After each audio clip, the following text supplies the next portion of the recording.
pledge allegiance to the flag of the United States of America and to the republic for which it stands, one nation, under God, indivisible, with liberty and justice for all. Thank you. Well, thank you and welcome. I want to thank everybody for being here tonight. If those of you who don't know me, I'm Debbie Varga. I think most of you know me. I am the president of the St. Genevieve Conservatives Club. And I'd also like to ask Terry Garner to stand up. He is the founder and president of the Missouri Grassroots Coalition. And together, we planned this event because we thought it was very important for the voters of St. Genevieve County and of our surrounding counties to be able to have an opportunity to hear from so many of our statewide candidates that will appear on the August 7th primary ballot. I'm also going to ask, and I don't think any of them are back in here yet, when they come back at another time, I'll ask the rest of our executive committee for our St. Genevieve Conservatives Club to stand up so you guys can get a look at them and see who they are. We'll go ahead and get started. The reason that we decided to do this tonight is because we felt it was so important for voters to have an opportunity to educate themselves. I'm sure a lot of you remember election night, the presidential election night in November 2008. I drove home from work that night with a sick feeling in my stomach, and I went to bed still hoping for some sort of miracle.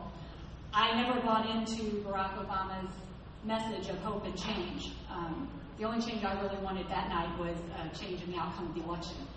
And what was very clear to me after that was that people voted for someone that they knew very, very little about.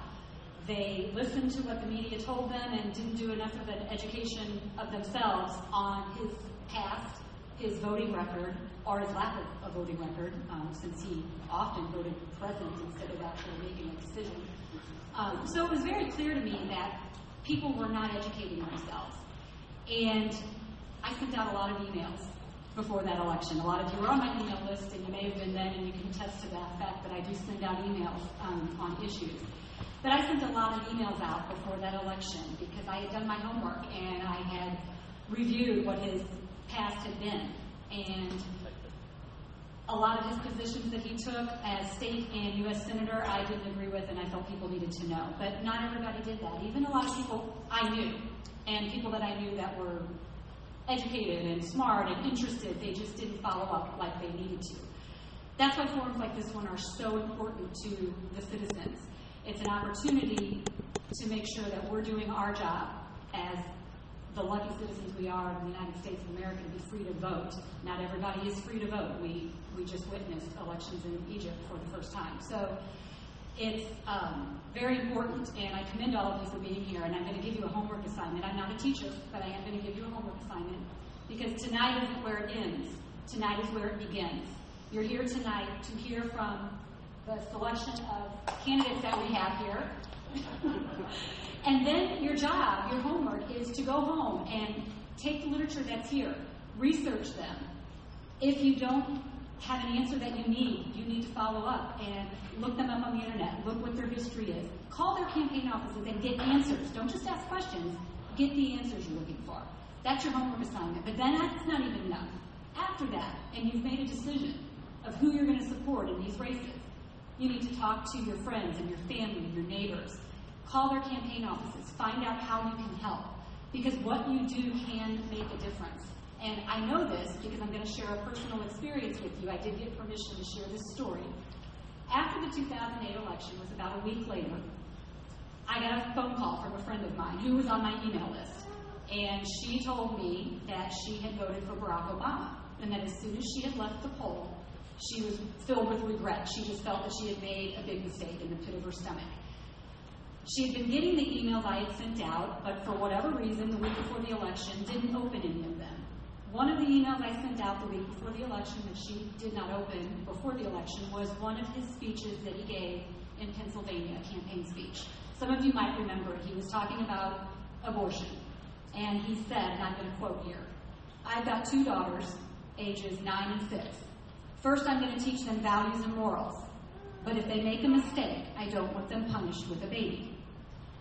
That alone would have changed her vote had she opened one email that I sent or done a little bit more research. Now, my efforts in 2008 didn't change her vote, but it has made a difference in what she's done since then. In the 2010 election, and she's admittedly non-political, she attended a meet and greet for our congressional candidate, Ed Martin. Every time I walk into her house, she's got Fox News on and she's watching. And she talks to me about it now. And she told me today when I asked her if I could share her story, she said, absolutely, it's absolutely true. She said, I've never been political, and if I didn't have a friend like you who was and who sent this information out, I still might not know the things that I need to know to make a decision. She said, but because I do, I can make those choices now, and I can talk to my husband and my parents and my family. So what you do does make a difference. So I challenge you to listen to these candidates tonight, take the information they have available, research them, make a decision, support them, get out there, spread the word before the primary election, and then do the same thing before the general election. So that's my story.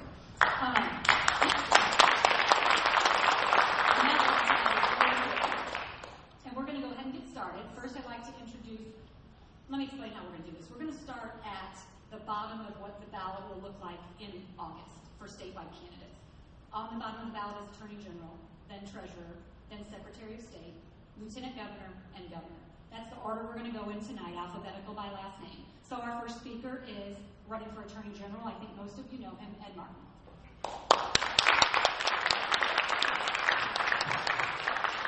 Thank you, Debbie, and thank you to Tom, your husband, who is not here, who has been very gracious in all these great things you do. Before I begin, I do have a brief public service announcement. I know that my colleagues on the stage are pleased to hear that. I have a public service announcement. Just before we came in, I was talking with Anthony Martin. Some of you may know Anthony, no relation to me, but Anthony was my campaign manager when we ran for Congress.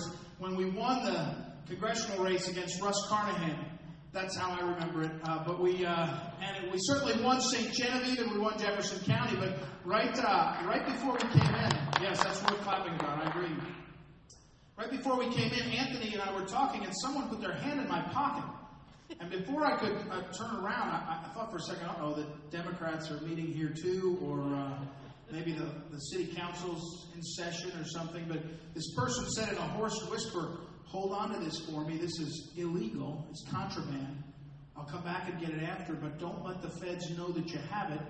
If you do, since it's illegal, they may come and get you. And so, I don't know, before I could turn around, the person was gone. So if this was your light bulb, you can come up and get it afterwards. Well, listen, my name is Ed Martin. I'm running for Attorney General. It would be really funny if the worst thing that was happening to us was that the federal government was telling us what light bulbs to use. And my wife hates that, and she does tell me it's one of the worst things. But what we've seen is that the federal government is forcing upon us Obamacare and an EPA that's intruding in our lives, a labor department that says our kids can't work on family farms, and on and on and on. What fuel we can use, what our energy bills will be, whether God is allowed in our education system, in our schools, even what our religious institutions can do. I remember during the 2010 election standing on the sidelines and watching Valley play St. Jan High School in football, and asking one of the parents, I said, it's such a great place, St. Genevieve. Why is it such a great place? I love being down here. It seems to be a lot of families, and even the struggles you have seem to be community struggles. And this guy said, because we have faith, lots of churches, and we have lots of jobs. Whether it's Mississippi Lime or the schools or whatever, and we have a great stability here. Well, we're losing something in America because of what Barack Obama and the left have done. And I'm running for Attorney General because we asked our Attorney General to do two things. Across the country, our Attorneys General are doing two things. One is that they're standing up in the gap between we the people and the federal government. It's the United States of America. It's not America. Our states are supposed to stand up. And the Attorney General of Missouri, our Attorney General, is not standing up. On Obamacare, on the intrusion of religious liberty, on the EPA, pick a topic, and he's Obama's lawyer. So I'm running because we have to stand in the gap. And if you're Christian, and I happen to be, you'll recognize from Ezekiel where the Lord says, I'm looking for men who will stand in the gap. Build a hedge of protection, but stand in the gap. And when a Debbie Varga or Terry or whoever stands up, you're standing in the gap. Sam is here. We can go on. Lynn and Harry are here. All these people standing in the gap. We have to stand in the gap. The second thing is that in America, our attorneys general are supposed to be the lawyer for the state of Missouri. That the lawyer is supposed to be the one who makes sure that the rule of law is abided by. And what we've seen, whether it's Barack Obama on a Friday afternoon deciding to announce to the world, I don't care what the law is, I'm going to do something else. Or we see an attorney general in Jefferson City right now who is literally flying around the country offering the right to represent Missouri to the highest bidder. We realize that the rule of law is being lost because of corruption. And we have to change that. So I hope you'll help me win. As someone said down here, we're going to get there this time because we don't. In January of next year, we got a lot of work to do. We got to live up to the Constitution, live up to what you all are asking us to do, and these men and women behind me are interested in doing that too. So I'm going to put on a hat, briefly, a different hat. Yesterday, I was appointed the chairman of the Victory 2012 campaign. Ed Martin, the person that you all helped win St. Genevieve, Jefferson County, guy that never ran before, I was asked to head the whole state of Missouri's Get Out the Vote for this election cycle. And it's not about me because it's not what I did, it's what we all did to show the state of Missouri that the grassroots, the conservative grassroots, can win these races. And so I'm asking you, fight for your candidates now, but on August 8th, link arms and make sure that all of our Republican candidates win. Because what the difference between Obama and the left is, and the difference between our side, is too stark. It's too important, and we have to stop it. So the last thing I'd say is many of you prayed for me in the past. My wife and I have another baby. Some of you may not realize 22 weeks ago we had another baby girl who is teething. And Madeline, who's 8, has a fever. And Mikey and Edward are just crazy 5 and 3-year-olds. So as soon as I'm done, I'm going home to try to keep my wife from yelling at me too much. So thank you, and I'm sorry that I can't stay longer. But let's work for all these candidates, and let's pray for all these candidates and our opponents, and let's win every race in November. Thanks very much.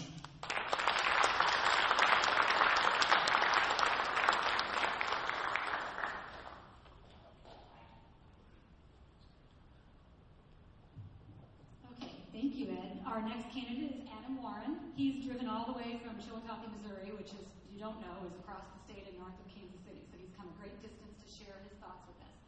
There you go. Thank you. My name is Adam Warren, and I'm running for Missouri's Attorney General. There are 2 candidates in this race, and I know I'm in an area where Ed Martin ran for Congress, so a lot of you know him. So I'm here to introduce myself. Having 2 choices is good. Here in St. Genevieve, you probably know what that's about. I know that 58 years ago, my grandfather taught school right here in the public school.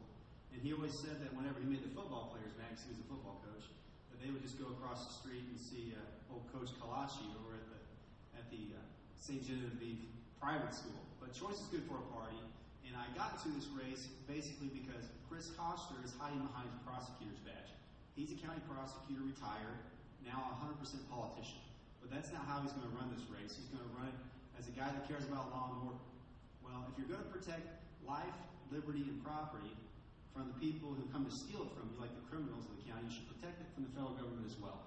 And that's why I'm here to talk about today. But you probably want to know who I am, so I'm Adam Warren, born and raised in Chillicothe, Missouri. It's a tiny town in north central Missouri. Kind of a farming background, went to school there, then went down to Missouri State at Springfield, and then law school at Mizzou. I went back home and opened my own practice, and I've been city attorney, and now I'm the county prosecutor. So I get asked this question a lot. The next question you're probably going to ask me is, how old are you? That's a fair question. And you guessed it, I am 15 years old. I'm actually 32, and I wouldn't be the youngest ever elected, so I'm not trying to set any records. I live in Chillicothe, and I have a wife and a young baby who had his first haircut today, actually. I sat in a barber chair and held him as he squirmed, and they tried to cut his hair and did a pretty good job. He only crawled my shoulder once when he turned on the blow dryer. And so, after I'm done today, I'm happy to say that I didn't actually drive. I bummed a ride from my uncle, who is a pilot, who flew me into Festus, and my Highwood cousin picked me up and took me here. So I'm lucky to have family across the state. And I guess when you're an 8th generation Missourian, you're going to have family everywhere in Missouri. And I'm lucky to say I do. So the final question usually I get asked is, really, why are you running? And there's one other job that I've done in the past that really got me interested in this race, and that is I spent 8 years in the Missouri Army National Guard. And 5 of those years I spent as a JAG officer. And if you've been paying attention for the last 5 years or 8 years, we've been real busy. And a Missouri Army National Guard soldier is basically the same as an active duty soldier in today's mobility market. There have been soldiers who have served 3 or 4 tours in the Missouri Army National Guard overseas in Iraq and Afghanistan and Kosovo and other places that Missouri soldiers have been asked to serve. And on the front end and the back end of each of those deployments is a JAG officer. And what do? I sit down and I talk to soldiers about how can I help them put their life on hold, put their families' lives on hold, try to get things situated so that they can go and basically make a sacrifice to protect our Constitution. And they do that because the Constitution guarantees your life, liberty, and property.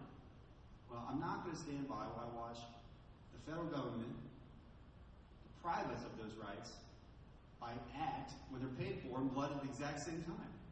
So there are 2 officers in this state who can stand up to the federal government when they come to steal your life, your liberty, and your property. That's the Attorney General and the Governor. Well, we have Chris Koster and we have Jay Nixon. That's over 2.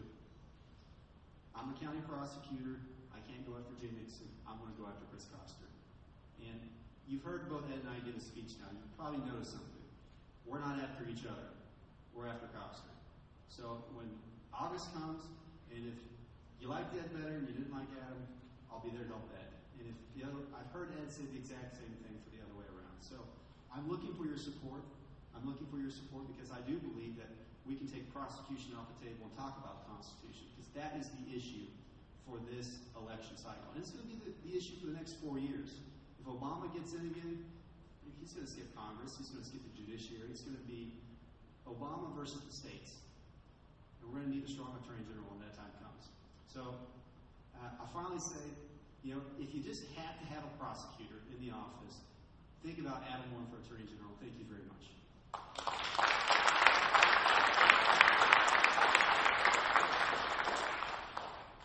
Okay, thank you. Those were our candidates for Attorney General. Next, we're going to hear from Cole McNary for Treasurer. And because Dave Spence got here late and he might not have gotten the message, Dave, the podium rolls. Okay?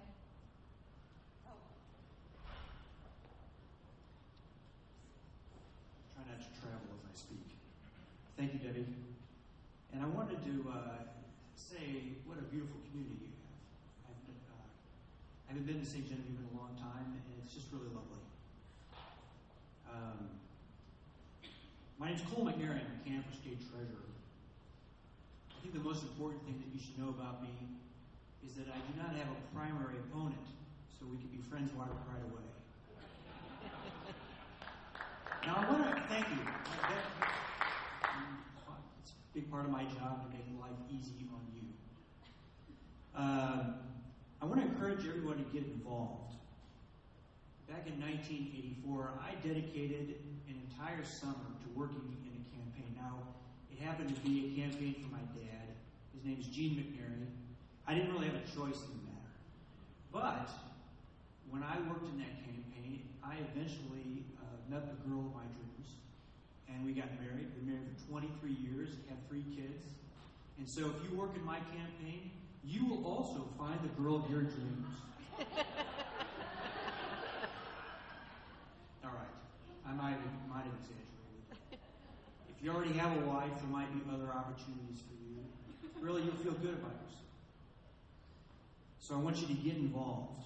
Now, I'm a state representative. This is my 4th year in the legislature. And when I started, I had no agenda of my own, but I think what many of us are trying to figure out is how to unravel the programs of the welfare state that are bankrupting governments in Western Europe, in cities across the country, even states, California, Illinois, New York, seem to have major financial challenges that they're faced with. And Missouri is no different.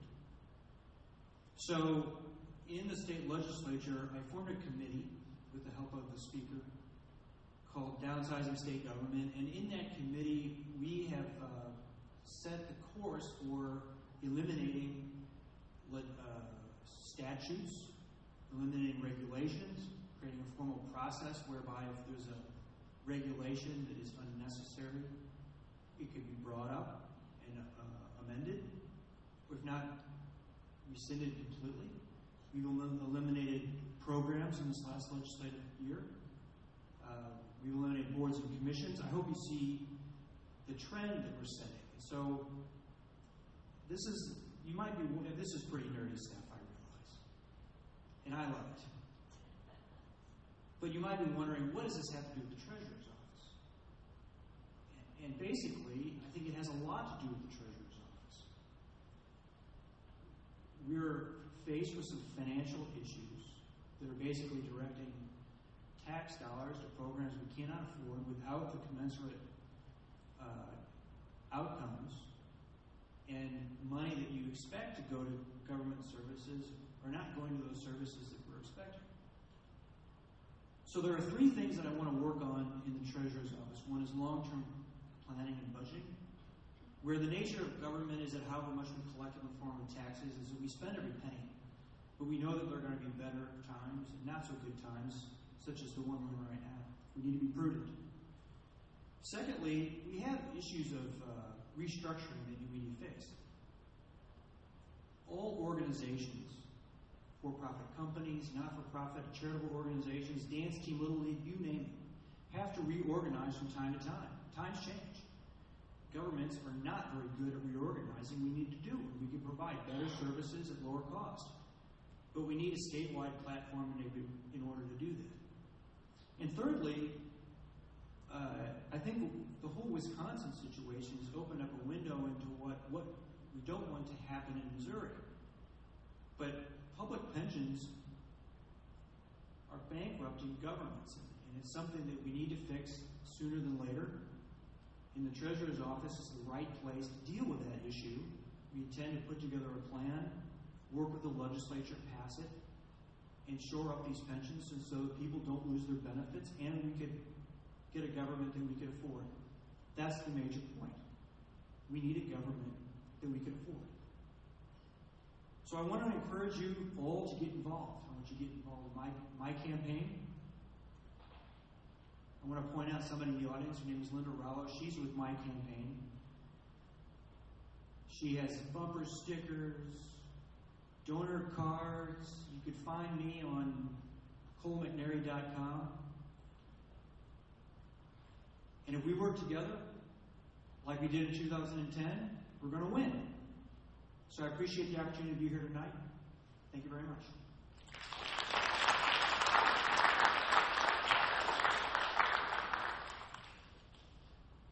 Okay, now we're going to move on to Secretary of State, and our first candidate for Secretary of State is Scott Root.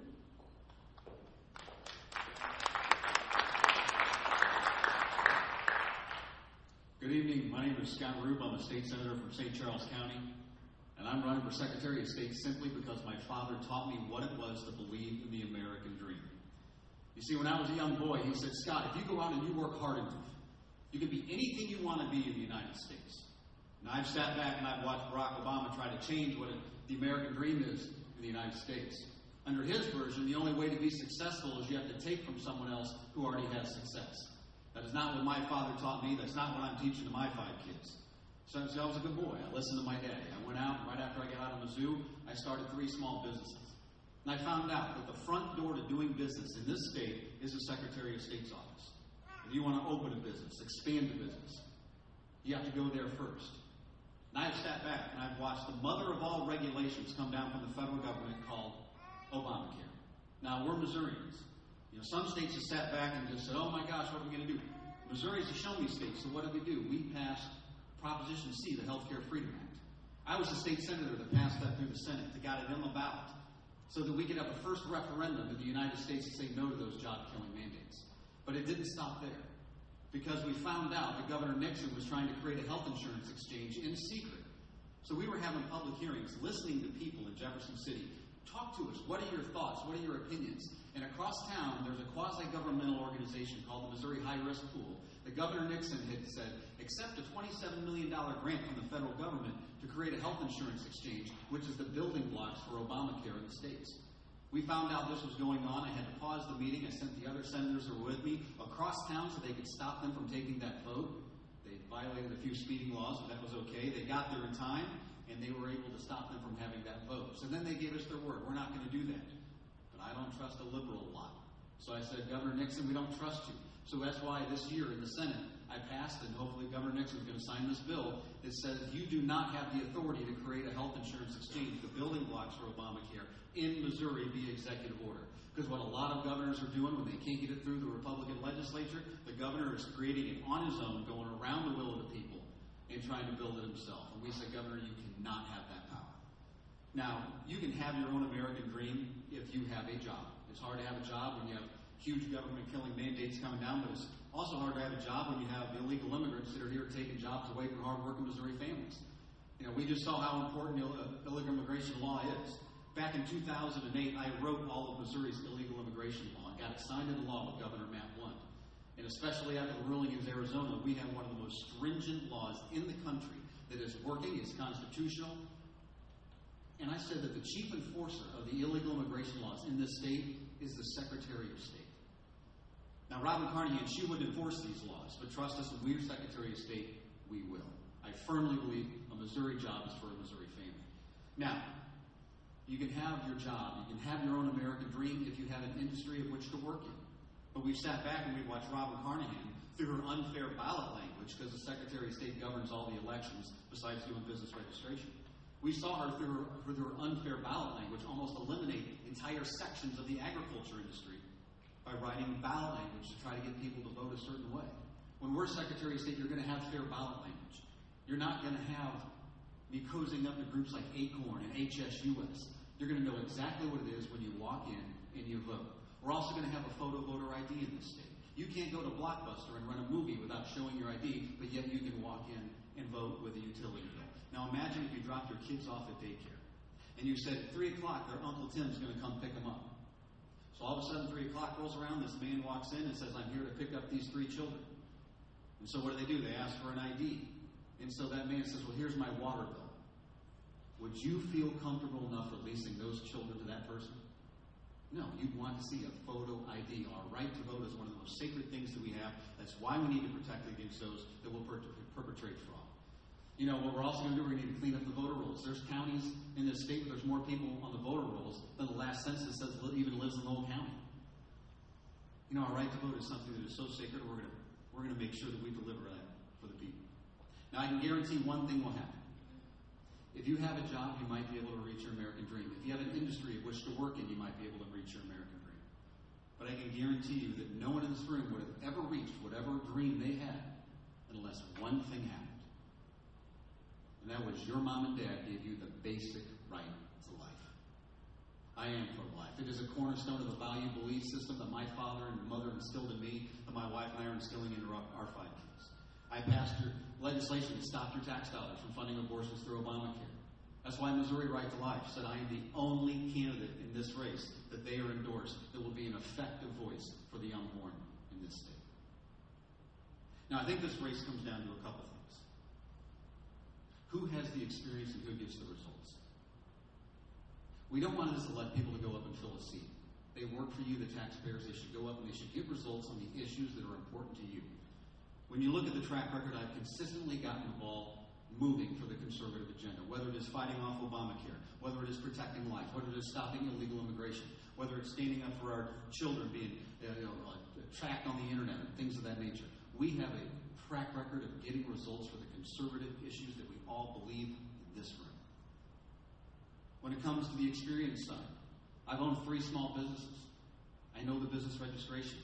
The Secretary of State governs all the securities and investment laws. I used to own my own financial firm. I have the private background in business to match up well with the office. We have the conservative credentials, and we get the ball across the goal line. I might not be the fanciest person in the Senate. I'm not the Senate show horse, but I'm the Senate's workhorse. You give me the football, I'll move it 3 yards down the line. Dust myself off. The next play, move it 3 yards down the line. At the end of the day, the conservative ideals will get across the goal line. They will be implemented in Missouri, and we will stop the progressive liberal agenda from taking over our state. So go to rootformissouri.com, learn more about me, and educated voter is our friend. Look at the track record we've gotten. Look at the results. Look at what we stand for. And I hope with your thoughts and in your prayers that you will consider voting Scott Roop for Secretary of State. Thank you again.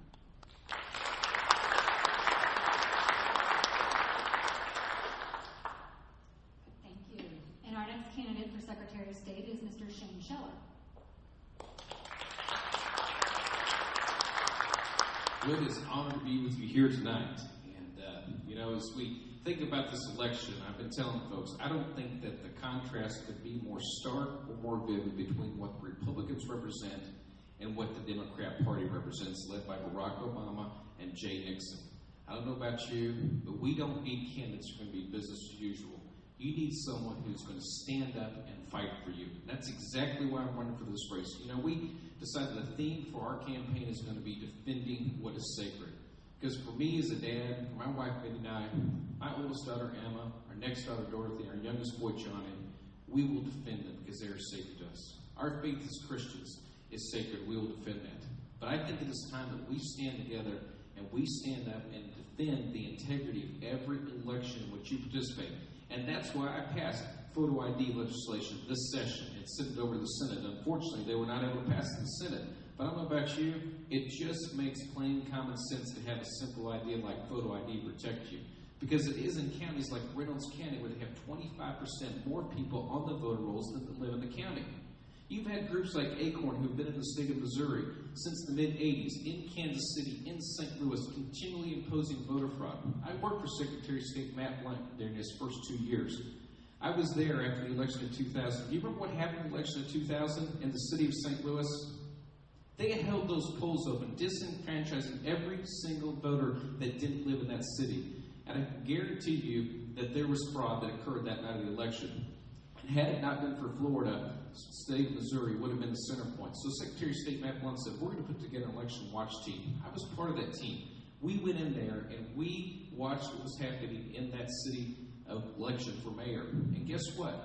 4 years later, there was a lady named Nona Risa Montgomery, who was an Acorn worker, who was convicted of submitting fraudulent voter registration forms up to the tune of $1,500. She went to a fast food restaurant there and they filled them out. And that's why you need ideas like photo ID to protect you. But there's also another issue which we think makes real sense, and that is not only when you cast your ballot we need to protect you, but we need to make sure the people that are registering to vote are citizens of this nation, of this state. And I'll tell you why. In the state of Colorado in 2010, they had almost 12,000 aliens registered to vote. They're not citizens. They shouldn't be casting a vote. Out of those 12,000, almost 5,000 of them cast a ballot in that 2010 election. Well, if you remember in 2008, John McCain won by less than 4,000 votes in the state of Missouri. And that's why we need to make sure to do more to verify your citizenship, to make sure we're protecting every single voter, to make sure we don't have illegitimate voters showing up to cast a ballot. And there's other areas that we know we can make a difference. I was with the Secretary of State of Kansas, Chris Kobach. He's endorsed me for this campaign. One of the things that Secretary Carnahan refuses to do is she actually has the opportunity to trade voter registration information with states that border the state of Missouri. Secretary of State of Kansas, he's able to do that with all the states that join the state of Kansas. Secretary Carnahan refuses to do that. And you know what she'd be able to do? She'd be able to remove people from the voter rolls that don't belong in the voter rolls, but she refused to participate in that. And I can guarantee you as Secretary of State, we'll change that the first day of Secretary of State. We're going to remove those people from the voter rolls so that we don't have people show up to vote to cast a ballot that shouldn't be voting. But then there's the other area, ballot language. I have a plan. It's called a Fair Ballot Commission. It'll be made up of private citizens. They're not going to be paid. They're going to be able to hold the Secretary of State accountable. I think it's important when you're elected office that you're willing to be held accountable. And what they're going to do is they're going to make sure that the language Secretary of State writes is fair, make sure it's easy to read, make sure it's easy to understand. I think it's absolutely essential that ballot initiatives are driven from the people, that they're to hold the legislator accountable. And then the people get the opportunity to vote on them. But right there in the middle of the process, when the ballot language is written, we know what Secretary Carnahan has done. Matter of fact, yesterday, 3 challenges to the ballot language which she's written. And yet, even you look at what happened 2 years ago when Proposition B came forward. Y'all remember that? She used the politically charged term puppy mill. It was absolutely inappropriate to use that language, that ballot language, and we're going to put a stop to that. And that's another reason why I want us to make sure every voter, when they show up, they're as informed as possible, but there's not any misleading when they read that ballot. Another area of defending what's sacred is when we all go out and we try to earn our living. You know, the first place you're going to register your business is Secretary of State's office. Do you realize there are over 60 classifications by which you have to register your business under? I don't know about you, we don't need that many classifications. Secretary Kobach in Kansas told me they have less than 10. We don't need to have to hire an attorney in order to open up our business. But then once you get your business going, you have the rules. And those people who are not elected are writing the rules by which many businesses and just, families have to follow. I am tired of people who are not elected make it that much harder for people to be able to run their business, keep their business doors open, and be able to keep the jobs retained that they've been able to put forth in their business. And we know we can put a stop to that. And that's exactly what I plan to do, is protect every single person and make sure that those people who are unelected are held accountable, make sure the rules they're making follow the legislation as was written, make sure it's constitutional. Because I guarantee you Robin Carnahan has been a rubber stamp to all the rules that are being written. We want to change that. And it's not only the rules that are written, it's the executive orders. You all saw what just happened in Wisconsin.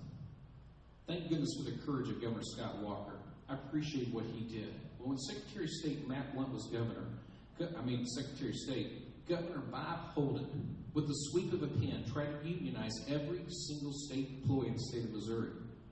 Secretary of State Matt Blunt said, absolutely not, you don't have the authority, and he sent it back to him. Thanks to Secretary Blunt, we are not a state that has every single employee unionized. It's optional today. Had it not been for Secretary Blunt in that office at that time, we would have been 10 years down the road towards where Wisconsin just turned away from. And that's why this office matters. That's why having worked there, I understand this office. I understand what it is to fight for liberty. That's why I'm so grateful to have the endorsement of Paul Kerman, who's my treasurer for my campaign, because it is time that we stand up and fight for every single person in this room. So I mentioned my family earlier. As you think about defending your family, I think about those individuals since the day of our founding fathers who've literally went and put their life on the line. And think about those folks who didn't return. Isn't the minimum that we can do for our families and succeeding generations is make sure that we stand up and fight for them? Thomas Jefferson, he had a quote, and he said, when the people fear the government, it's tyranny. But when the government fears the people, it's liberty. And that's what we need to keep in mind as we move forward. We think about where we want the state of Missouri to go. Because if we have that in mind, and the government understands it is there to serve the people by which it's elected, we will have a state which will prosper. We will have a state in which every child will have the opportunity to do that which he or she chooses. And that's why I'm running. Because I want to stand up there. I want to fight for you. I want to defend that which is sacred. My name is Shane Schiller. I'm asking for your Secretary of State. Thank you.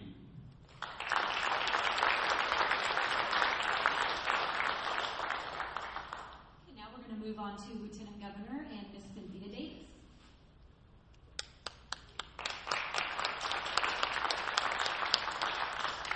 Hi, this is my first time in St. Genevieve. And I've been all over the state, and it's really quite amazing. On Saturday, I was in Mexico, Missouri, and I had lunch at the Liberty Diner. So I posted that on Facebook, and somebody wrote back, if you're at the Liberty Diner, does that mean all the food is free? The food is free! Thought you'd enjoy that. Anyway, I'm Cynthia Davis. I'm from O'Fallon, Missouri, and we have got an amazing story of how I got here today. And I'd like to ask all of you to think about this question, because in the late 1980s, my husband and I were wondering, what is something O'Fallon needs that it doesn't have that would raise the moral fiber of the community? And the answer was, let's open a Christian bookstore. So we opened a Christian bookstore 23 years ago. And like us, you all have something you can do to raise the moral fiber of your community and get involved in making things better. Well, our store was open for 2 years when we had an interesting crisis because the city of O'Fallon decided it was going to shut down Main Street. And they put signs up on the interstate that said, O'Fallon closed, please use alternate routes. And there's an old principle that always works, and that's called the quickest way to bring people together is to take bread off their table. And that's what happened. So the business community got together, said, what are we going to do now? And that was the beginning of the O'Fallon Business Association. So in my effort to help, I showed up at their meeting, and wouldn't you know, they appointed me to be in charge of the legislative committee. So I asked, what is a legislative committee? And they said, it's easy. All you do is go to the city meetings and report back to us what slimy trick they're coming up with next to ruin our lives. And you know, I thought I can do that. And at the time, I didn't even know who my elected officials were. I had to read the name plaques and look at their faces to get it together. But I did. And a year after I began doing this, I was giving my report one month, and I ended it up with, ultimately, we cannot change the tone of city government until we change the people in those seats. And that's when someone from across the room said, well, then why don't you run? And I did. And it never occurred to me before, but you know what? I ran and I got elected to 5 terms of city government. But after getting into city government, I found out the real problem is state government. So I ran for 4 terms, and after 8 years, I realized the real problem was national government. But you know, the real truth is, does all 3 governments have the same problem, and it's that they tend to be greedy and seek to extract the maximum possible. And there are a lot of people who start off well-intentioned with the right motives, and then they get absorbed into the soup, and it's not serving us well. So we do have term limits in Missouri, and what that means is after you've invested time, energy, blood, sweat, and tears into being in office for 8 years, you need to go bless the world somewhere else. And that's what I intend to do. Now, giving you the thrill of the night, I brought a little illustration. And you wonder, why does the representative bring the plastic bag up here? It's because I went to a hotel one night and I got some soaps. And I thought you'd enjoy this because it's the best way to explain to you the elected officials. Now, these both came from one hotel, and you know when you check in your room that they have a smaller one by the sink for you to wash your face and hands, and they've got the bigger one by the bathtub. And most of you probably don't read the boxes, so I'm going to read them for you. The smaller one says, naturally moisturizing gentle face bar. And the bigger one says, cleansing bath bar. But you know, if you read it, the front of it, it says they're both citron, honey, and coriander. So you see, they're trying to tell us that these are 2 different kinds of soaps. And they're not. And likewise, the political parties tend to have the same thing inside. So what is it? Is it naturally moisturizing or is it cleansing? And to take my illustration further, this one was fun. This says calm. Well, you know what the calmest part about it is? Taking a bath will make you feel calm. And it really doesn't matter what kind of soap you use. You'll still feel calm. But this one was interesting. This is not soap at all. This is representative of the Libertarian Party. This is actually a shower cap. And I just brought this to show you that are there any libertarians in here? Okay. I just thought you'd not want to be excluded from my soap thing. Is that funny?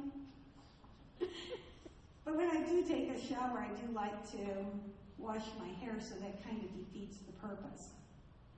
Nevertheless, I want you to think about your heart for a minute, because we cannot fix the country until we fix the hearts of the people. And we have to use the electoral process. And that is our opportunity to speak and articulate our values. There's something in domestic violence called the battered wife syndrome, but for the sake of this illustration, we're calling it the battered voter syndrome. And it's a strange phenomenon that happens when somebody gets beaten up and the police show up and they document maybe a broken arm, bruises, black eye, bloody lip, and they have witnesses, and the neighbor says, yes, it's true, I saw her throw him through the window or whatever. But they get to court and they kiss and make up by the time they get to court, and then the case gets thrown out. And that's what's happening to us.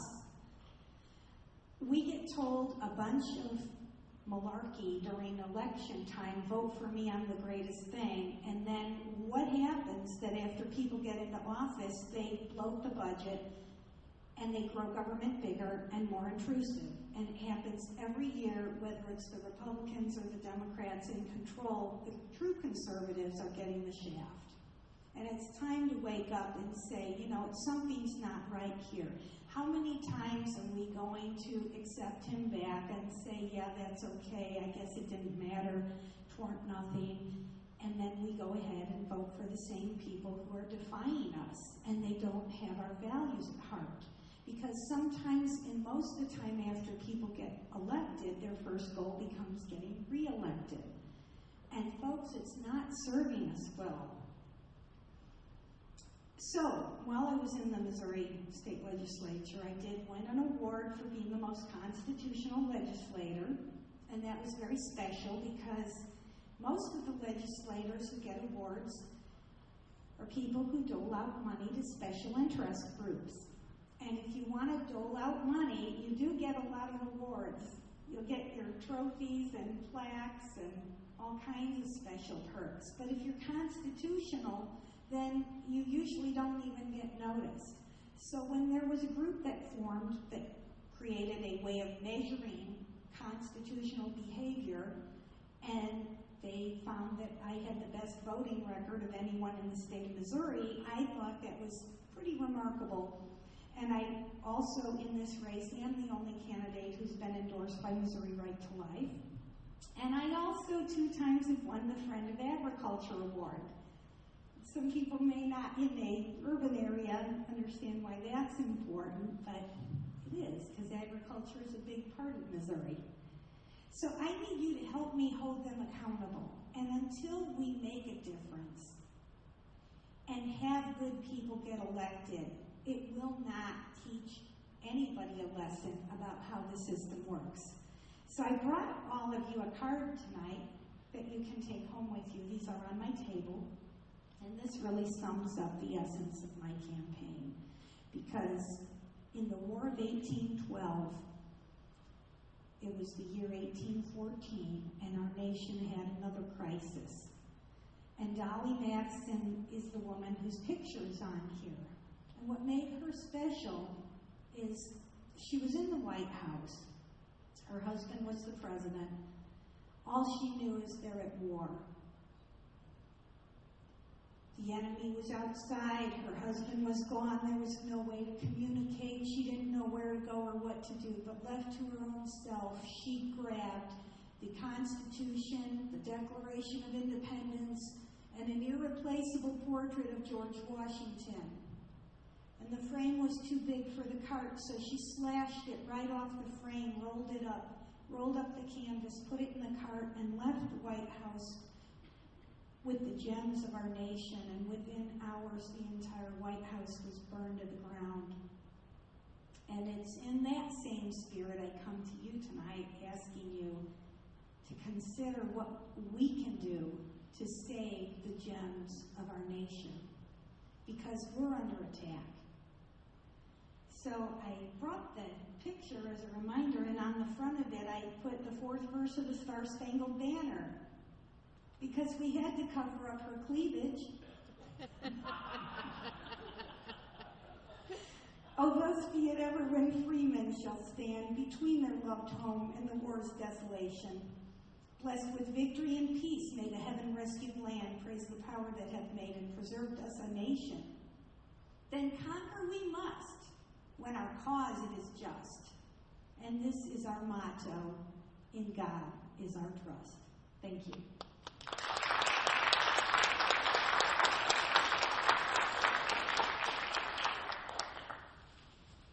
Okay, our final candidate is running for governor, Mr. Dave Spence.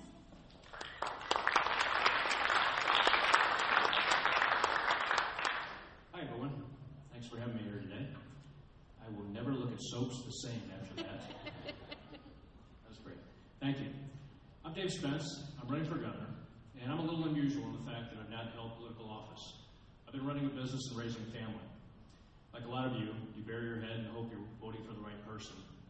And when you find out and you look through life through your kids' eyes, all of a sudden you say, what happened? And I've been running a plastics business that I started when I was 26. I'm 7th generation Missouri. Adam topped me going 8. Gosh, I thought I had him. But I grew up in St. Louis, but my family actually grew up, about 5 generations grew up down in the Lead Belt, right below you guys, in Farmington and Bon Terre. So we used to come down here as kids and climb the chat dumps before nobody told us it was unsafe, and go to Bon Terre and really had a big old time. So a little familiarity with this area. I also had the distinct pleasure of seeing all 114 counties in our state finishing last week. It's quite a feat, about 45,000 miles. It's 114 plus the city of St. Louis is how our state is. And it's about, I guess I'm up to close to 500 events. And when you decide to run for governor, you've got to go out and see the state. And I came to St. Genevieve County because I got a tour of Mississippi Line, and I was blown away at the magnitude of what a great operation you have in your county. It's probably, I would have to think it's the biggest bill payer in the county, and you should be really proud of it. Like I said, I came out of Mizzou in 1980, and I went into our family business. And what it was a plastic injection molding business. We had a plant down in Jackson, Missouri, one in St. Louis, and unfortunately bought one in Kansas City. And in 1984, I thought I was going to follow a great script. In 1984, people remember, interest rates were at 18%, and about everything that could have happened in our family business went wrong in about 18 months, and we lost the business. And so I thought I was following a great script, and next thing it's torn up, and you're soul searching what to do. And so we lost our family business. My dad's house was sold on the courthouse steps to a personal guarantee. And so it's about as bad as you get when you're a 25-year-old. And but through adversity comes strength. And I found a little small company to buy in St. Louis, up near where the Rams play, poorly, I might add. And 12 banks said, no way, and the 13th one gave me a loan. So from humble roots of 15 employees and 350,000 sales, we worked hard. And it wasn't easy. Personal guarantees, sleepless nights, passing of paychecks, doing all the things that anybody would ask you to do. We grew it into $200 million in sales with 800 employees. We have 8 plants throughout the country and a 9th over in Europe. We proved that American manufacturing can work if you work hard and play by the rules. And unfortunately, a lot of obstacles are put in front of us in Missouri, and that's why we have some appalling statistics. Let me tell you where we are, and I bet 90% of the people do not know in this room, because we are simply not being told the truth. We are last in job creation in the United States, 50th. We are 49th in higher education funding. It puts more on the backs of hardworking Missourians. We are now 47th in K through 12 funding. In the last 10 years, we are 48th out of 50 states in growth. 1 out of 6 Missourians is on food stamps, and it's trending towards 1 in 5.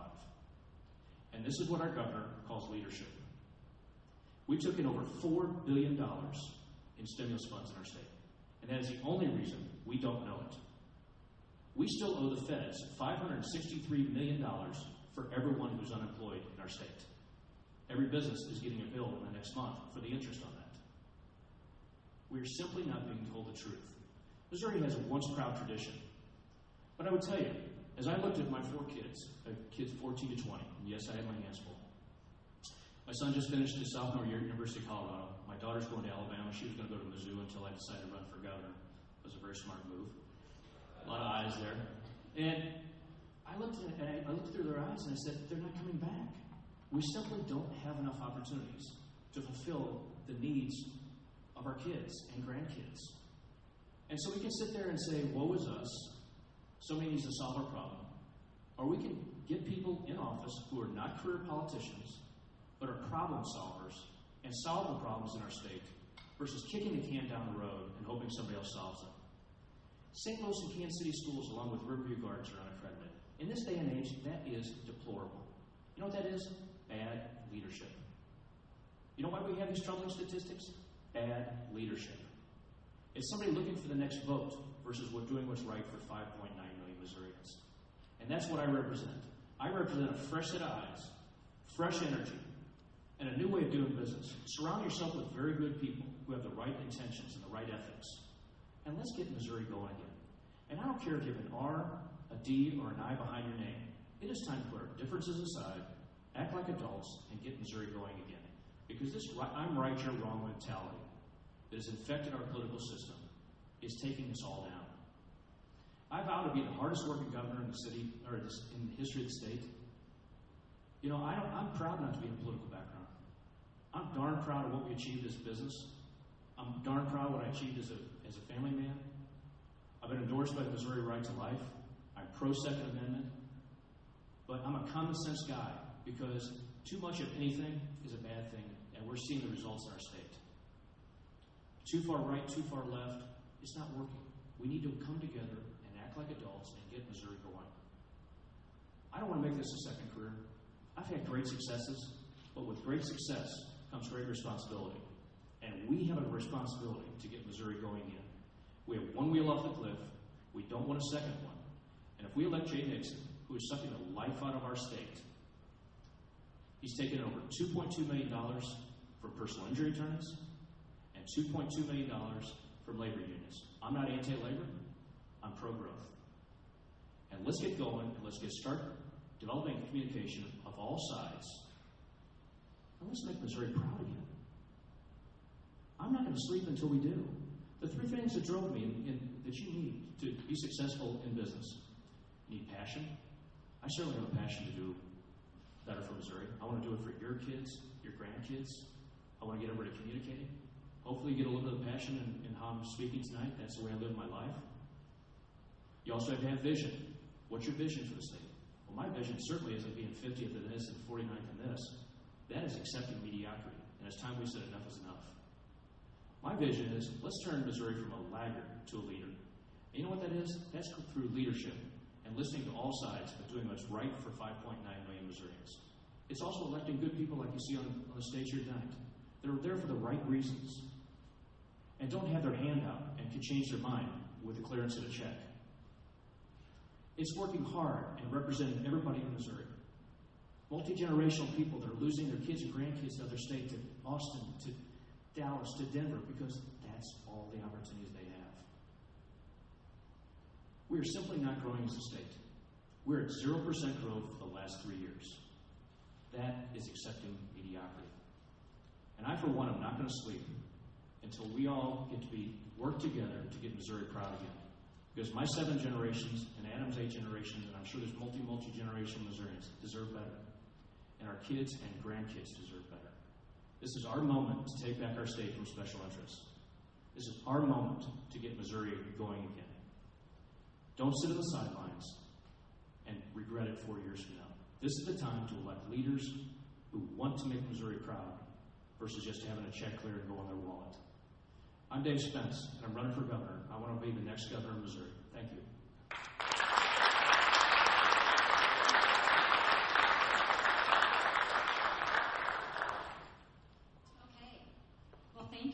Thank you all candidates that have traveled such distances to come down here tonight. We really appreciate appreciate having you here. We're very grateful that you came to St. Genevieve County. I do want to take a couple of minutes just to introduce a few other people that are here tonight. I didn't get to do this earlier because not everyone was in here, but we do have our Vice President of the St. Genevieve Conservatives Club, Sam Ritter, right here. Our secretary, our recording secretary, is Aurora Gustafson. She is not here this evening. And Mary Graff is our treasurer, and she was unable to be here as well. She was picking up her husband at the airport. Probably is still on her way home. Our media secretary is Diana Wall. And all of these people have been working very hard to get the conservative message out in St. Genevieve and in some of our surrounding counties as well, through the cooperation of several of our groups. There are some candidates here that I would like to take the time to introduce that are running for local and statewide races. We have Kenny Williams in the back. He's running for St. Genevieve County Commissioner. We have John Robinson. He's running for a state representative in the 116th district. And we have, I see Gary Romine right there running for state senate in 3rd district. And we have Terry Garner over here, also running for state senate in the 3rd district. So all of these candidates are available for a few minutes afterwards in the lobby to talk with you and answer any other questions that you have. We also have some candidates that have representatives here. We have Kevin Engler representatives here somewhere. Can you guys wave your hands? He's running for state senate in the 3rd district. We also have representatives for Joanne Emerson with the 8th congressional. I'm sorry, state rep. I apologize. He's a senator now. He's running for state, and I wrote state senate down. I didn't write state rep. State representative in the 116th, Kevin Engler. Sorry about that. We have representatives for Joanne Emerson running in the 8th congressional. People want to raise your hands if you're here for Joanne? Oh, they're at the table. Okay. We also have representatives for Bob Parker running in the 8th congressional. They're in the red shirts, I think, back here. And there is also someone here from the U.S. Senate campaign for John Bruner as well, and I believe he's out in the lobby. We invited representatives from Sarah Steelman and Todd Aiken. I thought they were going to have someone here, but there must have been a conflict. So those are the people that are available tonight. They will have literature available to you. We do need to be out of here. We have a lot of time. It's 10 till 8, but I would say by 8:15, that should be plenty of time. Does everyone agree? Okay. So by 8:15, we need to start clearing out of the lobby, or before then, whenever you all decide. But that's how long we will be here. I want to thank you all for coming. Don't forget the homework assignment that I gave you. A lot of you are on my email list, so I will follow up and see what you've done about that. Again, thank you all for coming out tonight. We really appreciate you being here.